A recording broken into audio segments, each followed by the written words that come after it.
Bismillahirrahmanirrahim. Assalamualaikum warahmatullahi wabarakatuh. Bismillah wa billah wa khairil asma'il husna kulluha lillah. Asyhadu an la ilaha illallah wahdahu la syarikalah wa asyhadu anna Muhammadan abduhu wa rasuluh. Allahumma salli ala Sayyidina Muhammad wa ali Sayyidina Muhammad. Anak-anakku sekalian, kita akan melanjutkan materi Ulumul Quran yang minggu lalu sudah kita bahas sekilas. Sebagai pendahuluan, kita akan lanjutkan materi itu selanjutnya seperti apa dan apa itu Ulumul Quran. Namun sebelumnya kita akan berdoa terlebih dahulu dengan membaca surat Al-Fatihah didahului dengan sholawat. Allahumma salli ala Sayyidina Muhammad wa ali Sayyidina Muhammad. Allahumma salli ala Sayyidina Muhammad wa ali Sayyidina Muhammad. Allahumma salli ala Sayyidina Muhammad wa ali Sayyidina Muhammad. A'udzubillahi minasyaitonir rajim. Bismillahirrahmanirrahim. Alhamdulillahi rabbil alamin, arrahmanir rahim, maliki yaumiddin. Iyyaka na'budu wa iyyaka nasta'in. Ihdinas siratal mustaqim. Siratal ladzina an'amta 'alaihim ghairil maghdubi 'alaihim waladdallin. Amin ya Allah ya rabbal alamin. Semoga Allah senantiasa memberkahi kita dan tetap kita dalam keadaan sehat walafiat. Baik, kita lanjut materi Ulumul Quran yang kemarin sudah dibahas secara sekilas. Ulumul Quran.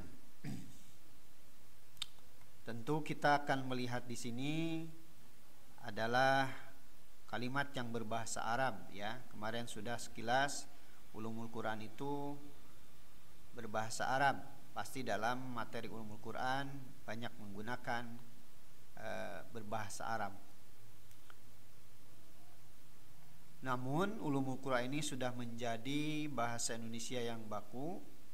Judul Ulumul Quran sudah menggunakan bahasa Arab dalam buku-buku, menggunakan bahasa Indonesia, dalam buku-buku Ulumul Quran tentunya. Ya.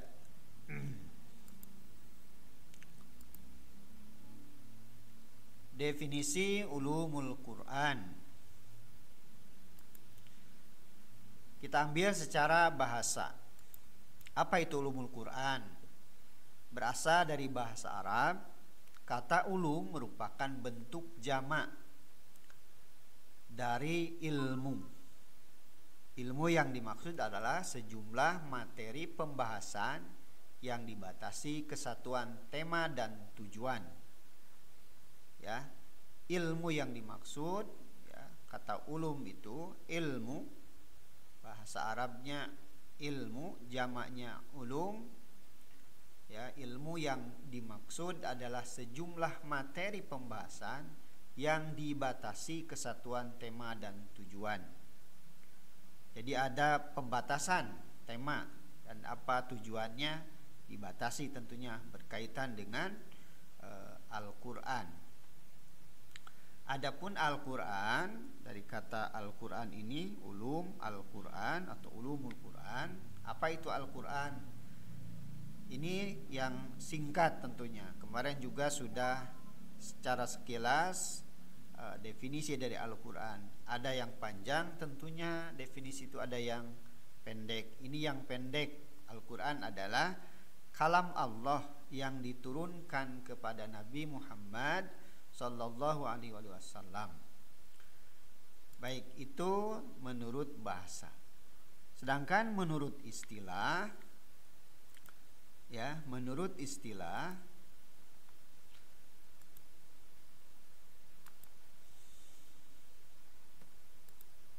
ya, ilmu yang mencakup pembahasan yang berkaitan dengan Al-Quran. Ilmu itu cakupannya hanya berkaitan dengan Al-Quran. Dari sisi informasi tentang asbab an-nuzul atau asbabun nuzul, sekali lagi ini menggunakan bahasa Arab juga ya, informasi tentang asbabun nuzul. Walau demikian, asbabun nuzul sudah menjadi baku juga menjadi bahasa Indonesia dalam buku-buku ulumul Quran. Asbabun nuzul atau sebab-sebab turunnya Al-Quran, ya, sebab-sebab an-nuzul, sebab turun yang dimaksud adalah turunnya Al-Quran. Kemudian kodifikasi atau penyusunan Al-Quran. Kemudian informasi berkaitan atau tentang tertib penulisan Al-Quran. Bagaimana Al-Quran itu ditulis, tertibnya seperti apa. Kemudian informasi juga tentang ayat-ayat yang diturunkan di Mekah, atau dengan disebut bahasa Arabnya Makkiyah, dikenal juga dengan surat Makkiyah. Kemudian informasi tentang ayat-ayat Madinah atau Madaniyah, ya, bahasa Arabnya Madaniyah. Ayat yang diturunkan di Madinah disebut ayat Madaniyah, dan lain-lain yang berkaitan dengan Al-Quran. Sekali lagi, ini berkaitan dengan Al-Quran, maka disebut ulumul Quran, ilmunya yang berkaitan dengan Al-Quran. Nah, ini semua tadi ya, asbabun nuzul, kodifikasi atau penyusunan, dan tertib penulisan Al-Quran, ayat Makkiyah, ayat Madaniyah, dan yang lain masih banyak. Ini kita akan bahas ke depan per judul, ya, selama 1 semester ini ke depan. Ini ulumul Quran menurut istilah. Tadi sudah menurut bahasa. Selanjutnya ada cabang-cabang ulumul Quran. Apa saja terkait cabang-cabang ulumul Quran itu? Ada cabangnya ilmu ulumul Quran itu. Yang pertama berkaitan dengan ilmu asbabun nuzul, ya, asbabun nuzul. Tadi sudah asbabun nuzul, sebab-sebab turunnya Al-Quran. Ini ada cabang ilmunya tersendiri, ya. Ya, dari asbabun nuzul membahas tentang asbabun nuzul. Yang kedua, cabang ilmu dari ulumul Quran itu adalah ilmu qiraat. Jadi ada cabangnya, ada khusus yang membahas tentang qiraat atau bacaan, ya, bagaimana cara membaca Al-Quran itu. Yang ketiga berkaitan dengan nasikh mansukh, ada ilmu nasikh mansukh. Ini merupakan cabang juga dari ulumul Quran. Ini ilmu membahas tentang nasikh mansukh. Apa nasikh mansukh? Nanti kita akan bahas. Tapi secara sekilas, nasikh mansukh itu ilmu yang membahas tentang apakah misalkan Al-Quran itu di dalam Al-Quran itu ada ayat yang diganti atau ayat yang dihapus gitu. Ya. Kemudian berkaitan juga dengan dihapusnya ayat itu apakah hanya maknanya saja ayatnya tetap, atau ayatnya yang dihapus maknanya tidak, atau kedua-duanya. Itu berbeda pendapat nanti khusus, ya, berkaitan dengan ilmu nasikh mansukh ini. Sekilas nanti kita akan membahas nasikh mansukh ini di dalam keseluruhan pembahasan ulumul Quran ini. Yang keempat, cabang ulumul Quran itu yaitu ilmu tentang ijazul Quran. Ya, kalian semua perhatikan, ini adalah semua berbahasa Arab, ya, asbabun nuzul, qiraat, nasikh mansukh, dan ijazul Quran. Ijazul Quran itu tentang atau berkaitan dengan kemukjizatan Al-Quran. Kemudian selanjutnya berkaitan dengan ruang lingkup ulumul Quran. Apa ruang lingkup dari ulumul Quran itu? Yang pertama, persoalan, ya, membahas tentang persoalan turunnya Al-Quran. Seperti apa Al-Quran itu turun? Apakah turunnya itu sekaligus atau secara berangsur-angsur? Itu diantaranya dari persoalan ruang lingkup Al-Quran itu ada turunnya Al-Quran, bagaimana, seperti apa, metode turunnya, metode penyampaiannya, dan seterusnya. Ini di sini ada sanad, ya, ada sanad Sanad itu bahasa Arab tentu yang menjadi sandaran. Apa yang dimaksud persoalan sanad, ya? Turunnya Al-Qur'an, kemudian Al-Qur'an itu seperti apa turunnya tadi, metode turunnya, kemudian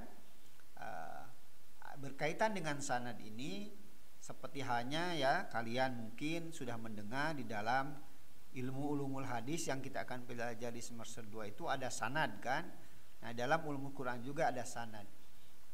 Tentu agak berbeda antara sanad di dalam ulumul hadis dengan Al-Quran, tapi intinya sanad itu yang menjadi sandaran. Misalkan Al-Quran itu turun kepada Nabi Shallallahu Alaihi Wasallam, kemudian Nabi menyampaikan kepada umat, ya, kemudian atau kepada kaum muslimin, para sahabat ketika itu, para sahabat kemudian berlanjut menyampaikan lagi, kemudian para sahabat kan kemudian Al-Quran itu setelah Rasulullah wafat ditulis seperti apa, kemudian Al-Quran itu turunnya seperti apa, kemudian asbabun nuzulnya seperti apa, itu ada sanadnya. Apakah benar turunnya asbabun nuzul Al-Quran itu seperti itu? Ada kekeliruan atau tidak ketika dijelaskan bahwa sanad Al-Quran ketika sebab turunnya Al-Quran itu dijelaskan seperti itu. Nah, bisa dipercaya enggak atau bisa dipercaya atau tidak bahwa asbabun nuzulnya persis seperti itu? Nanti ada sandaran riwayatnya. Nah, kemudian dan seterusnya dan lain-lain berkaitan dengan Al-Quran itu sanadnya seperti apa. Itu salah satu contoh saja, seperti turunnya Al-Quran itu seperti apa, ceritanya bagaimana. Nah, itu kisah itu turun temurun sampai kepada Nabi. Itu sanad yang menjadi sandaran. Atau misalkan gini, saya akan menyampaikan tentang hadis misalkan. Ini berkaitan dengan sanad. Di dalam hadis, dalam ilmu hadis itu hadis itu disampaikan oleh Nabi kepada para sahabat. Para sahabat menyampaikan lagi kepada yang lain, misalkan kepada sahabat yang lain atau kepada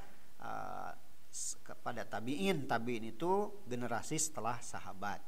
Kemudian tabi'in dan yang lain yang menyampaikan lagi, sampailah hadis itu kepada kita. Sampailah kepada kita sekarang hadis itu. Nah, rentetan sahabat ke bawah atau yang dari bawah ke atas sampai sahabat itu disebut sanad. Apakah nyambung tidak hadis itu kepada Rasulullah? Itu yang menjadi sandaran orang-orang yang menyampaikan hadis itu disebut sanad. Demikian juga nanti di dalam ulumul Quran itu ada sanadnya, ya, ada bahasan sanad atau persoalan sanad. Yang ketiga, ruang lingkup ulumul Quran itu ada persoalan qiraat, ya, membaca, cara membaca. Ada bacaan yang 7. Apakah bacaannya seperti itu persis sampai kepada Nabi membacanya seperti itu atau tidak? Nah, itu juga persoalan qiraat. Ada bacaannya yang harus atau yang tidak boleh dilakukan oleh kita sebagai penerima Al-Quran seterusnya. Nah, itu ada persoalan qiraat. Kemudian yang keempat, kata-kata Al-Quran juga menjadi pembahasan ruang lingkup ulumul Quran. Persoalan lain yang kelima, makna-makna Al-Quran yang berkaitan dengan hukum, ya. Dalam Al-Quran itu ada ayat namanya ayat muhkamat, ayat yang berkaitan dengan hukum, dan ayat mutasyabihat, ya. Itu nanti dibahas secara khusus. Ini kita sekilas menjelaskan ruang lingkup ulumul Quran.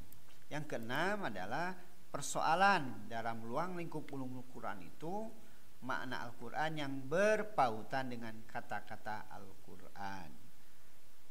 Baik, lanjut. Ini sejarah turunnya Al-Quran dan penulisannya, ya. Ada sejarahnya turunnya Al-Quran itu, dan apakah Al-Quran itu ditulis, ya, di zaman Nabi pada masa lalu itu tentu ada sejarah penulisannya. Apakah sejak zaman Rasul itu Al-Quran ditulis dan seperti apa penulisannya, ada sejarahnya. Nah, sebelum ke lebih lanjut lagi tentang sejarah dan penulisan Al-Quran, tentu ada pengertian atau definisi Al-Quran secara bahasa. Kalau yang tadi di depan itu definisi Al-Quran secara singkat. Nah, sekarang bagaimana pengertian Al-Quran secara bahasa? Ternyata Al-Quran itu berasal dari kata atau lafal Quran. Ya, bahasa Arab tentu sama dengan qiraah. Ada persamaan dengan Quran dan qiraah. Kalau dalam bahasa Arab, ilmu sorof itu yang disebut masdar, ya. Masdar, Quran, qiraah. Dalam khusus itu harus dibahas tentang ilmu dalam bahasa Arab tentang tentang masdar itu, yang berarti menghimpun. Kata Quran atau qiraah itu berarti menghimpun dan memadukan sebagian huruf dan kata-kata dengan sebagian lainnya. Ya, itu kata Quran itu seperti itu. Jadi Quran itu tidak asal diberi nama saja sama Allah. Ada tujuan dan maksud. Ternyata itu menghimpun artinya dan memadukan sebagian huruf-huruf dan kata-kata dengan sebagian yang lainnya. Terdiri dari huruf, kemudian setelah huruf digabungkan menjadi kata, ya, kemudian menjadi sebuah ayat Al-Quran. Itu Al-Quran secara bahasa. Kemudian selanjutnya, menurut istilah seperti apa Al-Quran itu? Yaitu kalam yang bersifat mukjizat. Tidak sembarangan. Ayat Al-Quran itu bersifat mukjizat. Tidak asal kata saja atau tidak asal himpunan huruf-huruf dan kata-kata seperti yang dijelaskan sebelumnya, tetapi mengandung mukjizat, kalam yang bersifat mukjizat yang diturunkan kepada Nabi Muhammad, bukan kepada yang lain. Kalau kepada yang lain bukan Al-Quran namanya, kepada Nabi yang lain bukan Al-Quran. Tapi Al-Quran diturunkan kepada Nabi Muhammad, tidak kepada yang lain. Ini secara definisi istilah.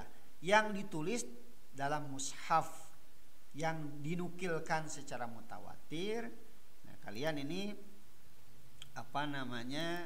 di sini ada kata-kata mushaf, ya, kata mushaf Al-Quran.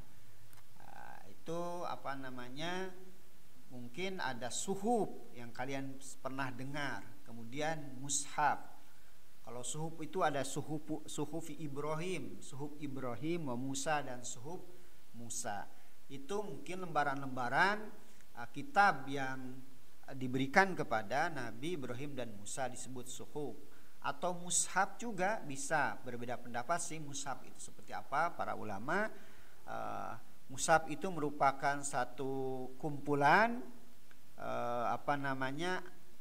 kumpulan Al-Quran yang ditulis kemudian menjadi sebuah buku, ya, menjadi sebuah buku yang ditulis bermula dengan siapa penulis ditulis di zaman siapa? Maksudnya di zaman Utsman bin Affan. Itu sebuah mushaf, maka disebut dengan mushaf Utsman bin Affan. Ya, yang ditulis dalam mushaf, ya, Al-Quran itu tulis dalam mushaf yang dinukilkan secara mutawatir. Kemudian di sini ada kata mutawatir, ya. Juga kata mutawatir ini di dalam ulumul Quran seperti hanya di dalam ulumul hadis. Dan membacanya merupakan ibadah. Sekali lagi ini di ujung, membacanya merupakan ibadah. Bisa jadi kitab-kitab yang lain ketika dibacanya tidak merupakan ibadah. Berbeda dengan Al-Quran. Al-Quran itu dibaca ibadah. Maka itu definisi Al-Quran menurut istilah, ya. Jadi kalam yang bersifat mukjizat. Itu ada mukjizat di situ di dalam Al-Quran itu diturunkan kepada Nabi Muhammad, tidak kepada yang lain. Itu Al-Quran. yang ditulis dalam mushaf itu Al-Quran, yang dinukilkan secara mutawatir. Apa itu mutawatir? Nanti juga kita akan bahas, karena kalau membahas secara satu persatu mutawatir akan lebih lama. Seperti hanya di dalam ulumul hadis ada kata-kata mutawatir, dan membacanya merupakan ibadah gitu.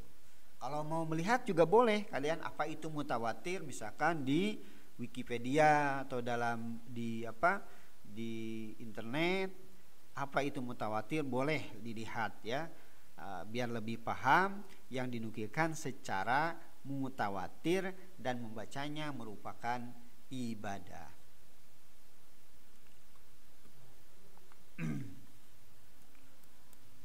Baik, selanjutnya Al-Quran turun secara berangsur-angsur. Nah, ini kan dari sini tadi ya, Al-Quran diturunkan kepada Nabi Muhammad. Sebelumnya seperti apa Al-Quran? Cara seperti apa Al-Quran itu turun? Bagaimana metodenya? Seperti apa Al-Quran itu turun? Kita lihat Al-Quran turun secara berangsur-angsur. Tadi dalam pembahasan sebelumnya ada kata-kata nuzul ya. Nuzul, ilmu nuzulul Quran. Turunnya Al-Quran itu seperti apa? Turunnya Al-Quran berangsur-angsur. Mengapa Al-Quran berangsur-angsur tidak sekaligus? Adakah Al-Quran turun sekaligus? Ya, nanti pembahasannya lebih jauh lagi ke depan. Jadi kita bahas dulu tentang Al-Quran turun berangsur-angsur. Mengapa harus berangsur-angsur? Baik, Al-Quran turun berangsur-angsur, tentu ada hikmah di balik itu. Hikmah diturunkannya Al-Quran secara berangsur-angsur itu seperti apa? Yang pertama, meneguhkan dan menguatkan jiwa Nabi Rasulullah SAW ya, meneguhkan dan menguatkan jiwa Nabi Muhammad. Itu hikmah diturunkannya Al-Quran secara berangsur-angsur untuk keteguhan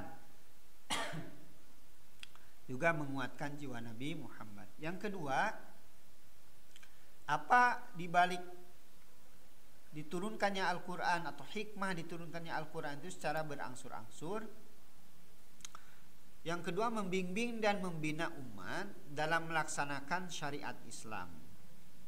Jadi umat ini bisa dibimbing dengan Al-Quran, bisa dibina dengan cara Al-Quran itu turunnya berangsur-angsur. Kalau tidak diturunkan berangsur-angsur, tujuan dari atau hikmah untuk membimbing dan membina umat itu tidak ada kalau tidak diturunkan secara berangsur-angsur atau diturunkan sekaligus.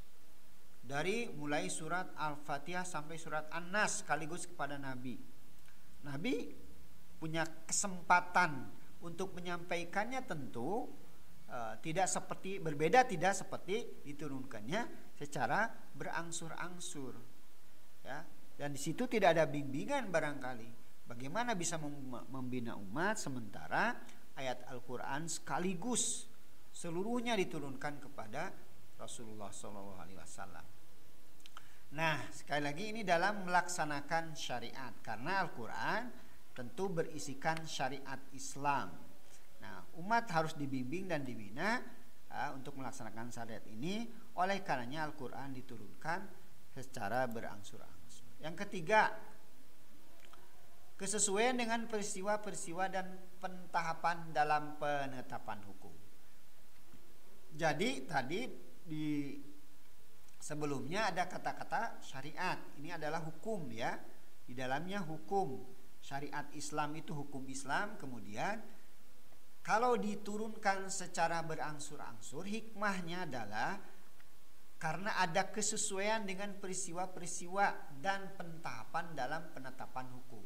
Hukum itu ditetapkan di dalam Al-Quran harus ada apa? Kesesuaian dengan peristiwa. Jadi ada kalanya maksud saya satu hukum itu boleh atau tidaknya, haram atau wajibnya, ini tentang hukum. Ini haram, ini boleh, ini wajib, ini makruh, itu diantara hukum. Ini haram, misalkan daging babi itu haram. Ya. Misalkan apalagi kesesuaian dengan peristiwa-peristiwa dan penetapan dalam menetapkan pentahapan. Jadi ada tahapan-tahapannya ya. Ada tahapannya menyapa Allah memberikan atau menetapkan hukum itu sesuai dengan tahapannya untuk suatu hukum. Contoh tadi haram daging babi misalkan ya. Haram apalagi darah itu kan menetapkan hukum. Nah, bisa jadi itu disesuaikan dengan kondisi ketika itu ya. Bukan tiba-tiba turunnya suatu hukum itu sesuai dengan peristiwa-peristiwa dan pentahapan dalam penetapan hukum. Yang keempat, bukti nyata bahwa Al-Quran diturunkan dari Allah Subhanahu wa Ta'ala. Ini hikmah yang keempat dari kenapa Al-Quran itu diturunkan secara berangsur-angsur. Ada hikmahnya. Bukti nyata bahwa Al-Quran diturunkan dari Allah. Yang kelima, sebagai jawaban terhadap masalah atau kasus yang muncul pada masyarakat.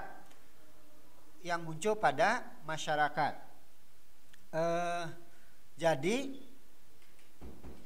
hikmah dibalik Al-Quran itu diturunkan secara berangsur-angsur, maka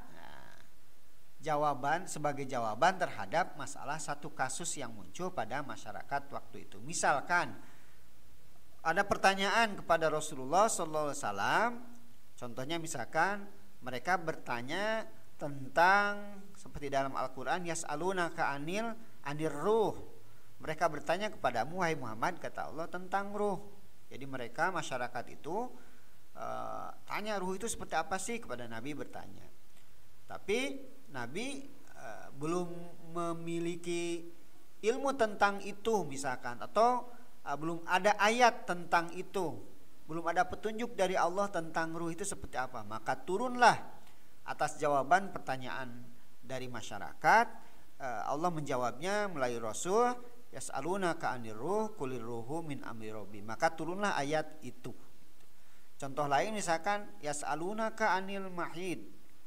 Masyarakat, orang-orang bertanya kepadamu tentang haid. Rasulullah belum mengetahui apa itu haid, sebenarnya apa, darah apa. Maka dijawab oleh Allah, ya. Kata Allah, yas'alunaka 'anil mahid qul huwa adzan. Bilang sama mereka itu adalah darah penyakit. Fa'tazilun nisaa fil mahid. Maka jauhilah, hindarilah perempuan yang sedang haid. Nah, itu sebuah hukum juga. Ketika perempuan sedang haid, tidak boleh didekati oleh suaminya. Kemudian maka hukum itu muncul ya sebagai jawaban terhadap ayat itu muncul sebagai jawaban terhadap masalah atau kasus yang muncul pada masyarakat waktu itu. Ini hikmah dibalik mengapa Al-Quran turun secara berangsur-angsur. Ya, kalau sekaligus tidak ada pertanyaan dulu seperti itu, tidak ada permasalahan dulu di masyarakat, kemudian tidak muncul jawaban, karena Al-Quran kalau sekaligus itu seperti itu. Tapi karena Al-Quran turun secara berangsur-angsur, ada persoalan di masyarakat, ada pertanyaan, kemudian bertahaplah Al-Quran itu sebagai jawaban dari pertanyaan-pertanyaan dari masyarakat tersebut. Kemudian di dalam ulumul Quran ada tentang penulisan Al-Quran di masa atau pada masa Nabi. Apakah Al-Quran sudah ditulis pada masa Nabi? Bagaimana? Pada masa Nabi SAW belum ditulis dan dibukukan dalam satu mushaf, maksudnya disebabkan beberapa hal. Belum ditulis, yang dimaksud adalah dalam sebuah buku atau dibukukan seperti sekarang ini Al-Quran. Tetapi ketika ayat turun itu kemudian disampaikan kepada para sahabat, ada para sahabat yang rajin, ada para sahabat yang menuliskannya. Tetapi berbeda penulisannya, bukan dimaksud dalam satu mushaf. Seperti hanya kita mengenal sekarang Al-Quran sebagai satu mushaf, sebagai sebuah buku gitu. Dulu tidak seperti itu, hanya dalam beberapa media saja, seperti dalam di kulit binatang, di kulit pohon dan seterusnya ya, bisa jadi juga di di daun-daun tertentu ya, di media yang lain-lainnya. Nah, Al-Qur'an dulu seperti itu, belum ditulis yang dimaksud dibukukan dalam satu mushaf, belum di zaman Nabi. Apa penyebabnya? Disebabkan beberapa hal. Tidak ada faktor pendorong untuk membukukan Al-Qur'an dalam satu mushaf sebagaimana pada masa Abu Bakar dan Utsman bin Affan. Jadi mulai Al-Qur'an dibukukan menurut sebagian ulama mulai di zaman di zaman Abu Bakar dan Utsman. Tapi sebagian ulama yang lain mengatakan di zaman Sayyidina Ali atau Imam Ali bin Abi Thalib karramallahu wajhah alaihissalam sudah ditulis dalam sebuah buku ketika Rasulullah wafat. Setelah Rasulullah wafat, setelah Rasulullah wafat, kemudian Imam Ali menuliskannya. Nanti akan kita jelaskan di depan.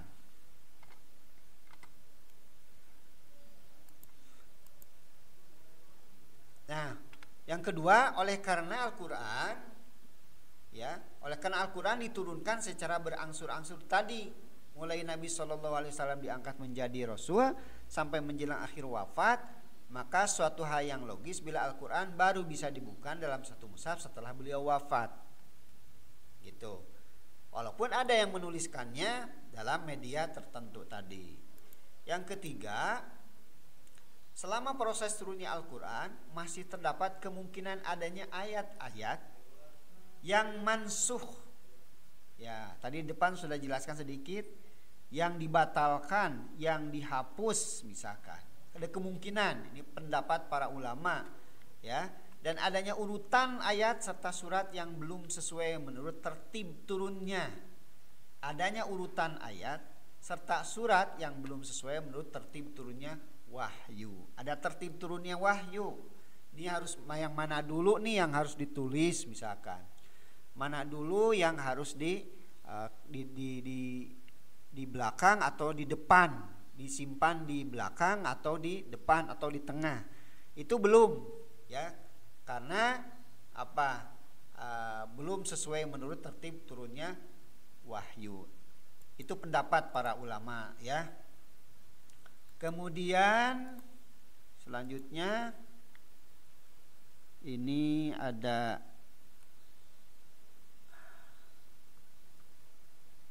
selanjutnya ya, tentang ini tentang tadwin Al-Qur'an.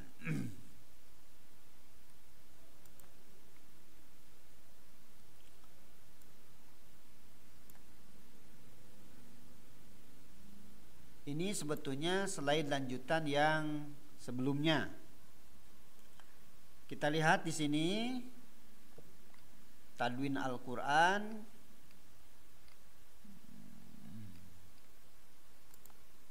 Baik. Penulisan Al-Qur'an, penghimpunan Al-Qur'an. Nah, pengumpulan dan penyusunan Al-Qur'an itu di zaman Rasulullah tadi dijelaskan, tetapi menurut pendapat yang lain setelah wafat Rasulullah, menurut Ibnu Nadim ini penghimpunan sudah dimulai pada masa Rasulullah. Para penghimpun tersebut, nah ini berbeda pendapat para ulama tentang penghimpun di zaman Rasulullah. Ini para penghimpun, para sahabat penghimpun Al-Qur'an di zaman Rasulullah. Ada Imam Ali bin Abi Thalib, ada Sa'id bin Ubay bin Nu'man, ada Abu Darda, ada Mu'ad bin Jabal, ada Zaid bin Thabit, ada Ubay bin Muawiyah bin Yazid. Ini menurut Ibnu Nadim yang menghimpun Al-Qur'an di zaman Rasulullah. Jadi Al-Qur'an sudah dihimpun menurut ulama lain atau ahli fakar di dalamnya ya. Siapa itu Ibnu Nadim? Di sini dijelaskan ilmu bibliografi, kalian bisa lihat saja karena kita tidak senang membahas ini. Ilmu bibliografi bisa dilihat di Wikipedia misalkan. Ini seorang pakarnya namanya Ibnu Nadin. Menurut dia itu sebetulnya di zaman Rasulullah Al-Quran sudah dihimpun dan para penghimpunnya ada ini 6 orang ya. Para penghimpunnya ada 6 orang. Nah, sekarang setelah Rasulullah wafat, penghimpunan Al-Quran juga dilakukan oleh Imam Ali bin Abi Thalib atau Sayyidina Ali bin Abi Thalib karramallahu wajhah. Ada yang disebut dengan Mushaf Ali bin Abi Thalib. Ini dihimpun oleh beliau setelah Rasulullah wafat. Nah, sesuai kesepakatan ini antara ulama Syiah dan ahli sunnah, orang pertama yang mengumpulkan Al-Quran setelah Nabi SAW wafat adalah Sayyidina Ali. Ya, tadi kan pendapat yang lain, yang pertama adalah Abu Bakar. Tapi ini kesepakatan para ulama Syiah dan ahli sunnah. Ya, kalian mungkin sudah sering mendengar itu ada madhab Syiah, ada madhab ahlus sunnah. Ini 2 madhab besar dalam Islam. Nah, ini para ulamanya, ada ulama Syiah dan ahli sunnah, orang yang sepakat bahwa orang yang pertama mengumpulkan Al-Quran adalah Imam Ali bin Abi Thalib. Gitu. Kisahnya semua riwayat yang sahih, sepakat bahwa setelah melakukan prosesi penguburan jasad Nabi Sallallahu Alaihi Wasallam, setelah Rasulullah wafat, kemudian jasadnya diurus sama para sahabat, keluarga Nabi misalkan, kemudian Ali bin Abi Thalib tinggal di rumahnya dan menyibukkan dirinya mengumpulkan ayat-ayat Al-Quran dan menertibkannya sesuai waktu turunnya. Konon kabarnya Imam Ali berdiam di rumah untuk mengumpulkan ayat-ayat Al-Quran ini yang dari lembaran-lembaran itu ya, yang dari kertas atau bisa jadi di kulit-kulit binatang itu dihimpun oleh Imam Ali selama 6 bulan ya.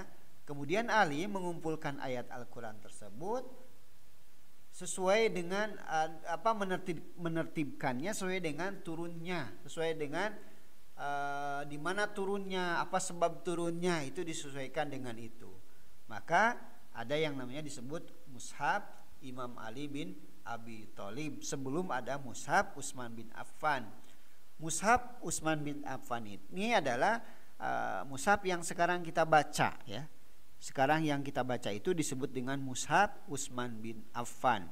Sementara kemana Mushaf Imam Ali yang dihimpun itu? Wallahu alam, saya tidak tahu. Mungkin ada di manuskripnya, ada di di perpustakaan dunia di mana saya tidak tahu. Tetapi para ulama sepakat seperti tadi bahwa yang pertama kali menghimpun Al-Quran itu dari ayat demi ayat dikumpulkan, dihimpun sesuai, ditertibkan sesuai dengan waktu turunnya selama 6 bulan oleh Imam Ali bin Abi Thalib. Ini perlu kajian lebih lanjut, barangkali boleh kalian kalau penasaran sekarang di mana mushaf Imam Ali itu berada. Kalau Imam mushaf siapa Utsman bin Affan yang kita baca sekarang ada buktinya. Kalian itu boleh menelitinya. Silahkan cari informasinya lebih lanjut. Nah, Ali bin Abi Thalib mengumpulkan ayat-ayat Al-Quran dari tulisan-tulisan yang berserakan tadi. Yang berserakan dalam arti tersimpan di mana-mana, ada di sahabat yang lain, ada di Rasulullah juga. Rasulullah menyimpannya karena Rasulullah juga pasti yang tadi 6 orang itu memiliki sekretaris ya. Di antaranya adalah Imam Ali, sekretaris wahyu itu, atau yang menuliskan Al-Quran ketika turun kepada Nabi. Nabi menyampaikan, Rasulullah meminta kepada Imam Ali untuk menuliskannya. Yang lain pun mungkin tidak tinggal diam ya, ikut menuliskan ayat atau Al-Quran itu. Lalu kemudian riwayat dari Imam Ja'far alaihissalam bahwa Rasulullah SAW berkata kepada Ali bin Abi Thalib, Wahai Ali, Al-Quran berada di balik pembaringanku, masih berada dalam mushaf, kain sutra dan kertas. Sekali lagi diriwayatkan dari Imam Ja'far As-Shadiq alaihissalam bahwa Rasulullah berkata kepada Imam Ali, ini sebagai perintah dari Rasulullah kepada Sayyidina Ali bin Abi Thalib, wahai Ali, Al-Quran berada di balik pembaringanku. Rasulullah memiliki Al-Quran, lembaran-lembaran itu ada di tempat tidurnya, masih berada dalam mushaf, kain sutra dan kertas. Ini ada muncul lagi kata mushaf. Bisa jadi mushaf itu bukan sebuah buku, tetapi juga sebuah lembaran, ya. Mushaf itu sebuah lembaran, ya. Kemudian kata Rasulullah ada di kain sutra dan kertas. Ini media yang lain yang disimpan oleh Rasulullah ketika Al-Quran turun, kemudian sahabat-sahabat itu yang 6 orang itu menuliskannya. Saya kira sampai di sini dulu untuk pembahasan ulumul Quran, ya. Kita akan berlanjut minggu berikutnya. Mudah-mudahan ini bisa ada manfaatnya. Terima kasih. Ini mungkin kalian bisa mengerjakan tugas, nanti ada soal atau tugas yang bisa kalian tetap bisa memantau di e-learning, ya, tugas, dan bisa jadi berbentuk soal. Terima kasih. Wa ma taufiqi illa billah, li tawakkaltu alaihi. Assalamualaikum warahmatullahi wabarakatuh.